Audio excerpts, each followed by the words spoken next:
आदरणीय व्यासपीठ, व्यासपीठावरील सन्माननीय मी वैभवरून कोकरे, त्रिमूर्ती विद्यालय व रामराजे कोकाटे ज्युनियर कॉलेज टाकळीचा विद्यार्थी मी आज तुमच्या समोर विषय मांडतो क्रांती ज्योती सावित्रीबाई फुले। अज्ञानाच्या अंधकारातून या समाजाला बाहेर काढण्यासाठी दोन महान व्यक्तिमत्वांचा जन्म झाला। यदा यदा हि धर्मस्य ग्लानिर्भवति भारत अभ्युत्थानमधर्मस्य तदात्मान सृजाम्यः परित्राणाय साधूंना विनाशाय च दुष्कृतां धर्म संस्थापनार्थाय संभवामी युगे युगे। मग कोण होते ते दोन महान व्यक्तिमत्व? होय, बरोबर, ज्यांच्यामुळे घडली दीनदुबळ्यांची मुले, ज्यांच्यामुळे घडली दीनदुबळ्यांची मुले, ज्ञानाचे ते दाता महात्मा ज्योतिबा फुले आणि सावित्रीबाई फुले। सावित्री आणि ज्योती ही आभाळ एवढी माणसं होती। 1848 मध्ये भिडेवाड्यात मुलींसाठी पहिली शाळा सुरू झाली। घरामध्ये साऊ होती। ज्योतिराव म्हणाले, साऊ तू घरातली सगळी काम आटपून ये, मी भिडेवाड्याच्या दिशेने जातो, आजूबाजूच्या पोरींना जमा करतो। साऊनं होकार दिला। ज्योतिराव निघून गेले। साऊनं घरातली सगळी काम आडपली आणि भिडेवाड्याच्या दिशेने चालायला लागली। आणि 4-2 पावलं टाकणार तोच गावातली काही टवाळकी पोर आडवी आली आणि माझ्या सावित्रीला शिवाय शाप द्यायला लागली। सटवी कुठली? धर्म बुडवायला निघाली। आता ही पोरींना शिकवणार आहे, कारण धर्मग्रंथ काय सांगतो? पोरींना शिक्षण नको। आणि ही सटवी, ही सावित्री आता पोरींना शिकवणार आहे। अशा शिवाय शाप माझ्या सावित्रीला द्यायला लागली। पण माझ्या सावित्रीनं यांच्याकडे दुर्लक्ष केलं आणि माझी सावित्री भिडेवाड्याच्या दिशेने झपझप पावलं टाकत होती। आणि पावलं टाकत असताना कोणीतरी शेण फेकून मारलं। दुर्लक्ष।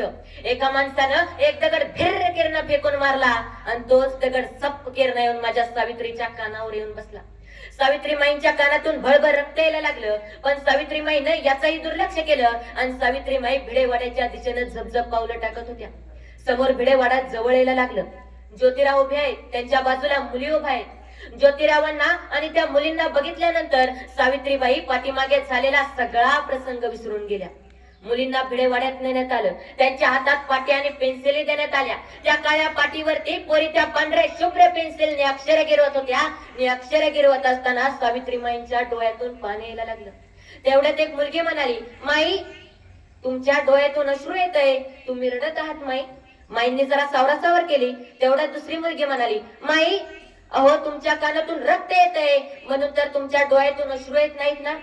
त्यावेळेस सावित्रीमाईंनी दिलेलं उत्तर फारच सुंदर होतं। सावित्रीमाई म्हणतात, नाही ग बाळ, अगं माझ्या कानातून रक्त येतंय म्हणून माझ्या डोळ्यातून अश्रू येत नाहीत, तर आज खऱ्या अर्थानं तुमच्या हाताला अक्षर फुटलेत आणि तुम्ही इथल्या स्त्री समाजाचा उद्धार करण्याचं काम केलेलं आहे, हे आनंदाचे अश्रू माझ्या डोळ्यातून येतात, हे सावित्रीमाईंचं उत्तर होतं।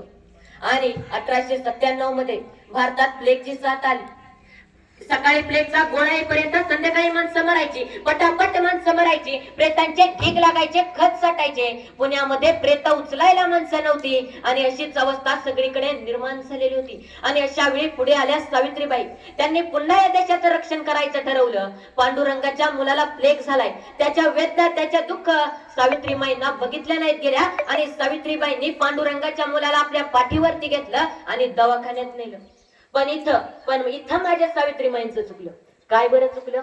देशाच्या सेवेमध्ये सावित्रीमाई इतक्या विलीन झाल्या की त्यांना स्वतःचाच भान राहिला नाही आणि त्याच प्लेगनं सावित्रीबाईंना ग्रासलं।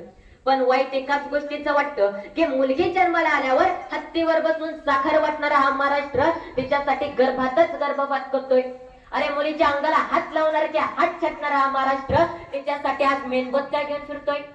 जर आज इथे सावित्रीमाई असत्या तर त्यांनी या महाराष्ट्रातील महिलांना, या स्त्रियांना काय संदेश दिला असता? अरे तलवारीपेक्षा तीक्ष्ण या नजरेची धार आहे, अरे तलवारीपेक्षा तीक्ष्ण या नजरेची धार आहे। महाराष्ट्राची वाघीण तू, भवानीचा वार आहे। अरे भगव्याची रक्षणी तू, अरे भगव्याची रक्षणी तू, स्वराज्याची तू मेघ आहे। दुबळी समजू नको स्वतःला, तू तर जिजाऊची लेख आहे। दुबळी समजू नको स्वतःला, तू तर जिजाऊची लेख आहे। जय हिंद, जय त्रिपुरी।